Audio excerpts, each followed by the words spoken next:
You will definitely change your attitude toward World War II when you learn about 8 strange things that soldiers collected during World War II.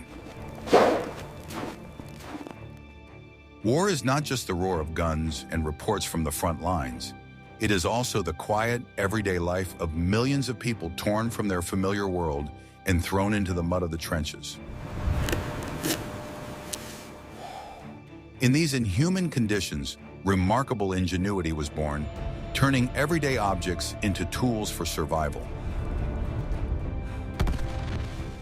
Heroism manifested itself not only in attacks, but also in the quiet, daily struggle against circumstances, where ingenuity became the main weapon. Soldiers became engineers, artists, and collectors, finding ways to preserve a piece of themselves in the most unexpected objects.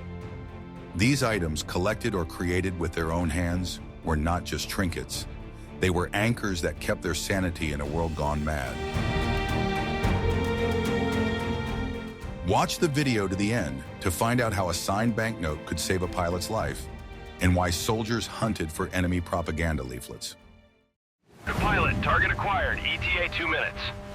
I'm going to reveal the best-kept secret of the pilots of that time. There was a unique tradition among Allied pilots that few people on the ground knew about. It was called short snorter, which can be roughly translated as short drink or quick drunk.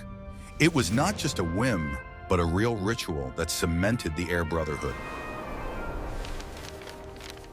The essence of the tradition was as follows. When several crew members or pilots from different squadrons flew together on the same plane, they took out paper banknotes from their countries. Each signed the banknotes of their fellow travelers. This created a unique artifact, a banknote that preserved the memory of the shared flight. The more signatures there were on a bill, the more highly its owner was valued. This meant that he flew a lot, participated in various operations, and met many people. The bills were glued together to form long strips, which the pilots carried with them as a talisman. But this was not just a collection of autographs, but a kind of club charter.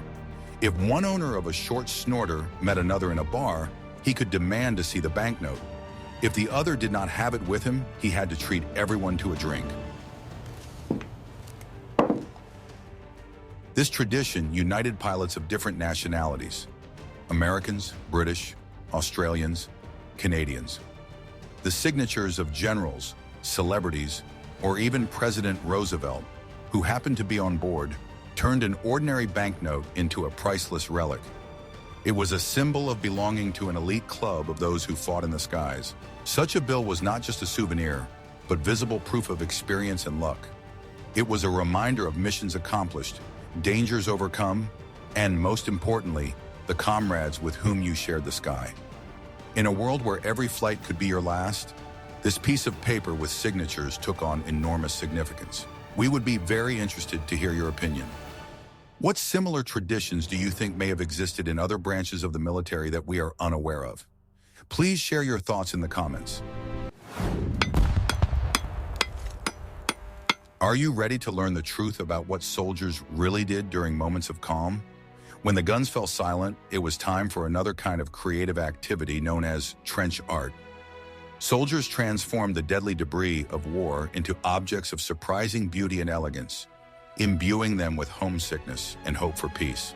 The main material used was spent cartridge cases, especially large ones from artillery shells. The soft and malleable brass was easy to work with. Using bayonets, knives, or even nails, soldiers engraved intricate patterns on the surface of the cartridge cases. The shells were used to make vases, ashtrays, lighters, and cigarette cases. They were decorated with engravings of the name of the city where the battle took place, the date of the battle, or the name of a beloved woman. These items became unique souvenirs, silent witnesses to the soldier's journey.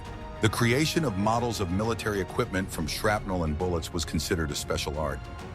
Soldiers assembled miniature tanks, planes, and guns from pieces of lead and steel. This painstaking work required enormous patience and distracted them from gloomy thoughts. Even aluminum from downed aircraft was put to use. Rings, bracelets, and medallions were carved from it. These decorations were often sent home in letters as gifts to relatives, as a sign that the soldier was alive and thinking of them. This art was international. Similar items were created by soldiers of all the warring armies, Soviet, German, American, and British. The techniques and motifs may have differed, but the essence remained the same. The human desire to create even in the midst of destruction. Many of these items were not just crafts, but true works of art. They demonstrated the hidden talents of ordinary people, farmers, workers, teachers, who by the will of fate had become soldiers. In these items, they expressed their individuality, protesting against the military machine that sought to make everyone equal. Creating such items also had a therapeutic effect. The monotonous work with their fingers calmed their nerves, helped them cope with stress, and pass the long hours of waiting. It was an opportunity to temporarily forget the horrors of war and focus on something beautiful. But soldiers decorated more than just inanimate objects. Want to know how a photo of a beloved girlfriend became part of a deadly weapon? In the next chapter, we'll reveal the secret of sweetheart grips. Now I'm going to tell you something you've never seen before. One of the most touching and personal forms of soldier creativity was the so-called sweetheart grips. This tradition was especially common among American soldiers and pilots. It allowed them to always carry an image of a loved one with them, turning their personal weapon into a talisman. The idea was to replace the standard grips on the pistol, most often a Colt M1911 with homemade ones. They were made of transparent plastic. The most valuable material for this was considered to be fragments of glass from the cabins of downed aircraft. Soldiers placed a photograph of their wife, fiancée, or mother under these transparent grips. Thus, every time he picked up his weapon, he saw the face of his loved one. It was a powerful reminder of who he was fighting for and who was waiting for him at home. Making such handles required a certain amount of skill. It was necessary to carefully cut a piece of plastic to the shape of a standard cover, drill holes for screws, and polish the edges. This was done by both the soldiers themselves and craftsmen in rear workshops. Sometimes it wasn't just photos that were placed under the plastic. It could be playing cards with beautiful pinup girls, magazine clippings, or even small drawings. Everyone decorated their weapons according to their taste and ideas of beauty. This tradition was not just sentimentality. In conditions of constant stress and danger, the image of a loved one provided psychological support. It was a symbol of the peaceful life to which the soldier dreamed of returning. Such customized pistols became a source of pride for their owners. They set them apart from the crowd and emphasized their individuality. It was a quiet rebellion against the Army's uniformity, which dehumanized people. This tradition clearly shows how people strive to personalize even the most utilitarian and frightening objects. It humanized weapons, transforming them from simple tools into personal items associated with the most positive feelings. Look at this. It's pristine. What if I showed you a time machine? Propaganda leaflets were as much a weapon as bullets and shells, only they struck minds rather than bodies. Both sides, the Allies and the Axis powers, actively used this tool of psychological warfare, dropping millions of paper shells from aircraft. Strangely enough, these leaflets became collector's items for soldiers on both sides of the front. For a soldier, an enemy leaflet was like a souvenir from another world. It provided a rare opportunity to see the war through the eyes of the enemy. Reading these calls to surrender or promises of a good life in captivity, soldiers tried to understand what the enemy was thinking. The content of the leaflets varied. Some were crude and straightforward, others cunning and sophisticated. They often contained news from other fronts, naturally presented in a light favorable to the propagandists. Leaflets with caricatures of enemy leaders were particularly valuable to collectors. These drawings, often made by talented artists, provoked laughter and helped relieve tension. They dehumanized the enemy, turning him into a comical and ridiculous character. Some leaflets were designed as passes to surrender. They guaranteed the surrendering soldier's life, medical care, and good treatment. Keeping such a leaflet was risky. If discovered, an officer could accuse the soldier of cowardice, but many still hid them just in case. The process of collecting these paper trophies was an adventure in itself. Soldiers searched for them after each paper raid and exchanged them with their comrades. trying to assemble the most complete collection. It was a kind of competition. For the command, such collecting was a double-edged sword. On the one hand, it showed that propaganda was not working, but only amusing the soldiers. On the other hand, there was always the risk that someone would take what was written seriously. Collecting these seemingly useless pieces of paper was a way to cope with uncertainty. It brought an element of order and excitement to the chaos of war. What do you think about this unusual form of collecting? But paper wasn't just used for propaganda. In the next chapter, you'll learn how soldiers used burlap and leaves to create invisible armor that saved their lives. The ability to blend in with the terrain was one of the key survival skills, especially for snipers and scouts. Standard camouflage uniforms were often not enough to become completely invisible to the watchful eye of the enemy. That's when the soldier's ingenuity came to the rescue, turning the fighter into a living ghost. Soviet snipers perfected the art of camouflage. They created their famous amoeba camouflage robes, but did not stop there. Hundreds of scraps of fabric and bundles of bast were sewn onto a standard base. The soldier attached elements of the surrounding vegetation to this homemade frame: branches, grass, leaves. Such a costume made him practically indistinguishable from the background of the terrain.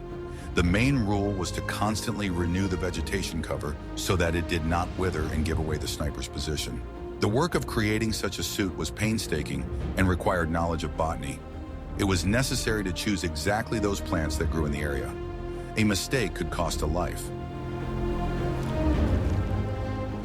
British and American snipers also used similar techniques to create their own ghillie suits. Originally, this was the clothing of Scottish gamekeepers, but it found a new use in the army. Each suit was a unique work of camouflage art. Not only the body was camouflaged, but also the weapon. The rifle was wrapped in fabric and decorated with elements of local flora. This allowed the characteristic contours of the weapon, which could give away its position, to be hidden. In winter conditions, white camouflage coats were used, onto which dark patches were sewn to imitate shadows on the snow. Some snipers even painted their faces white, leaving dark circles around their eyes to break up the contours of their faces. These skills are a striking example of how humans use natural materials to solve combat tasks. Here, ingenuity bordered on art, and survival depended on the ability to become invisible. Ready to learn about something that saved people from the cold in the hottest deserts? Nights in the deserts of North Africa were as cold as the days were hot. Building a fire for warmth or cooking was tantamount to suicide. The fire could be seen for miles. British soldiers had to invent a way to get heat literally from the sand. This is how the ingeniously simple sand stove, or Benghazi burner, was born. To make it, all you needed was a regular tin can from a ration pack and materials that were always at hand: sand and gasoline. This device became an indispensable companion for the desert rats. The manufacturing process was extremely simple. The can was filled to the top with ordinary sand. Then the sand was thoroughly soaked with gasoline from a canister. The saturated sand turned into an effective and safe fuel. When lit, it did not flare up, but began to burn slowly and evenly, producing almost no smoke. Such a flame was practically invisible from a distance of several dozen meters. This improvised stove provided enough heat to warm your hands on a cold night or boil a mug of water for tea. You could even heat up canned food on it. It was a real luxury in the harsh conditions of desert warfare. The main advantage was safety and secrecy. The absence of smoke and bright flames did not reveal the position. After use, the sand could simply be poured out, leaving no traces. Soldiers experimented with the size of the cans and the amount of gasoline to achieve the optimal burning time. Sometimes several such stoves were placed together to get more heat. It was a simple but very flexible system. What other unusual heating methods do you think soldiers could have used on other fronts? For example, in permafrost conditions. In the next chapter, we will talk about things that did not provide heat but warmed the soul. Small talismans that saved soldiers' lives. In a world where life and death were separated by a single second, people desperately needed faith. When logic and common sense failed in the face of constant danger, soldiers turned to the irrational. Almost every soldier had his own personal talisman or amulet, which he believed would protect him from bullets and shrapnel. These could be a wide variety of items. Religious symbols such as crosses, icons, or mezuzahs were among the most common talismans. Belief in a higher power gave strength in the most difficult moments. Very often, items associated with home and peaceful life were used as amulets. These could be a child's toy, a family photo, a dried flower from a beloved girlfriend, or simply a stone from the native shore. These things were anchors connecting the soldier to his past. Pilots often took small toys or figurines with them on flights. Some pilots refused to fly if they forgot their lucky charm. There was no shame in this. Superstition was part of military routine. Fuel gauges checked and secure. Requesting clearance. Sometimes trophies taken from the enemy became talismans. It was believed that an item belonging to a killed enemy possessed special powers. For example, a German Iron Cross could be worn by a Soviet soldier as a symbol of his own invulnerability. Some talismans were collective. A unit might have its own lucky item, a flag, an old helmet, or even a pet if conditions allowed. Belief in a common talisman united the team. Soldiers were very observant and noticed any patterns. If a soldier survived dangerous situations several times while carrying a certain object, that object automatically became his amulet. It could be a lucky bullet, a coin, or even a button. Officers, as a rule, turned a blind eye to this. They understood that belief in a talisman, even if irrational, gave a soldier confidence in battle, and a confident soldier fights better. These small, often inconspicuous objects were an essential part of a soldier's psychological armor. They helped to cope with fear, gave hope, and created the illusion of control over one's own destiny. Each such talisman is a story of faith and will to live. Army equipment was standard and faceless, designed for millions of users, but soldiers always sought to personalize their belongings, to make them their own. This customization was not just decoration, but a way to express themselves and make utilitarian items more comfortable. The most popular object for creativity was the helmet. Soldiers painted insignia, emblems of their units, names of their beloved girls, or just funny pictures on their helmets. The helmet became a kind of identity card. American paratroopers painted card suits on their helmets before landing in Normandy. This was done for quick identification in the heat of battle, but over time it became a symbol of their elitism and courage. In addition to drawings, anti-splinter nets were applied to the helmets. Initially, they were intended for attaching camouflage, but soldiers quickly noticed that the net prevented the helmet from glare in the sun. This simple improvement saved many lives. Not only helmets were personalized, but also weapons. Rifle and machine gun stocks were marked with notches for the number of enemies killed, and commemorative inscriptions were carved into them. Weapons ceased to be mere government property and became personal comrades in arms. Even canteens and mess tins became objects of creativity.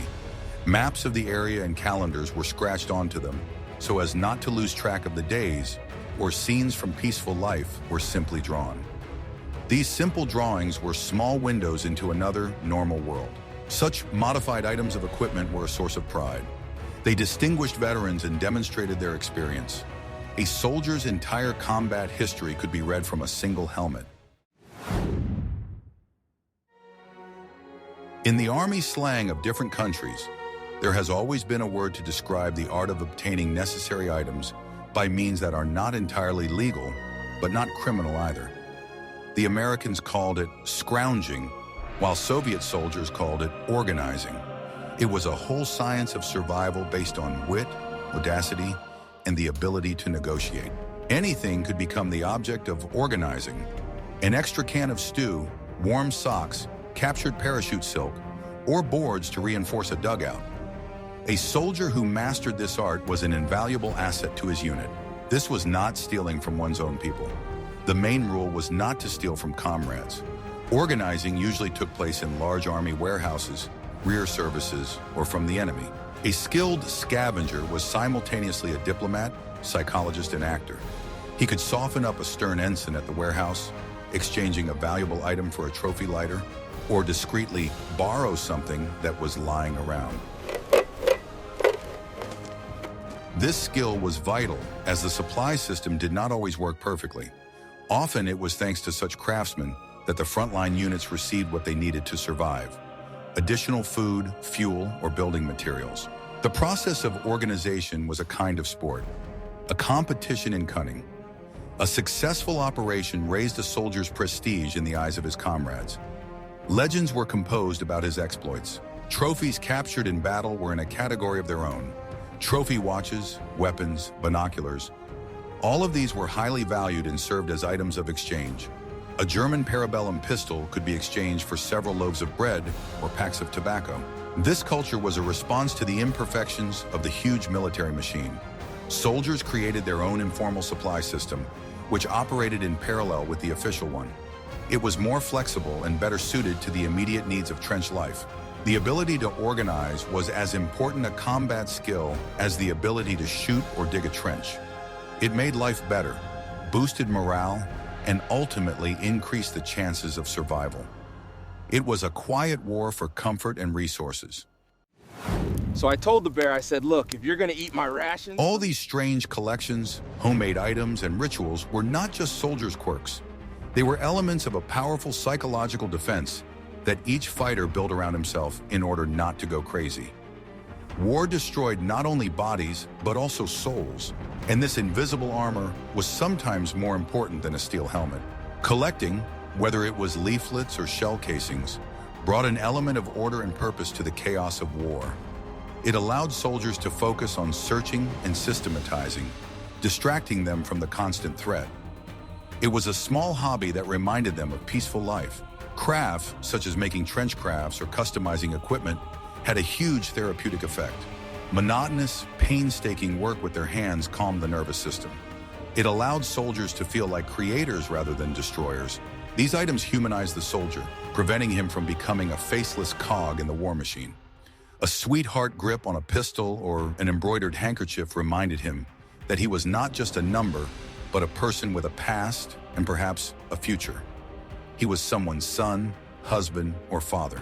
Talismans and superstitions gave the illusion of control in a situation where there was none. A soldier could not control the flight of a shell, but he could make sure his lucky coin was in his pocket. This belief, albeit irrational, reduced anxiety. Shared traditions, such as the short snorter among pilots, strengthened the sense of camaraderie and belonging to a group. The knowledge that you were not alone, that your friends shared the same beliefs and rituals, was a powerful source of support. Combat brotherhood was one of the most important values in war. All these things and activities were an attempt to preserve one's identity. They were bridges from peaceful life to the hell of the trenches. By holding on to these bridges, soldiers kept their hope of returning alive. It was a struggle to preserve their sense of self. In conditions that sought to erase their individuality, every pattern carved into a shell casing, every signature on a banknote was a small victory, a victory of man over the inhumanity of war. Thus, the strange things that soldiers collected and made were not just junk. They were tools for survival, building blocks from which a fortress of spirit was built. Without this fortress, victory would have been impossible. It's just a prayer I scribbled down, but it got me through the... We have looked at only a small part of the amazing objects that were created in the trenches of World War II. Each lighter made from a shell casing, each signed banknote, is not just an artifact, but a whole story about an unyielding will to live. These things show us war from a completely different angle, from the perspective of ordinary people with their hopes, fears, and small joys. Soldiers' ingenuity proves that the human spirit is capable of creation, even in the epicenter of destruction. The experience of those years is a harsh lesson in how important it is to value peace and the simple things that seem insignificant to us in everyday life. They remind us that the main weapon is always not steel, but people. Which of these soldier inventions and collections did you find most interesting and touching? Suggest topics for future videos that you would like to see on our channel in the comments. And don't forget to subscribe so you don't miss out on new explorations of the mysteries of the past.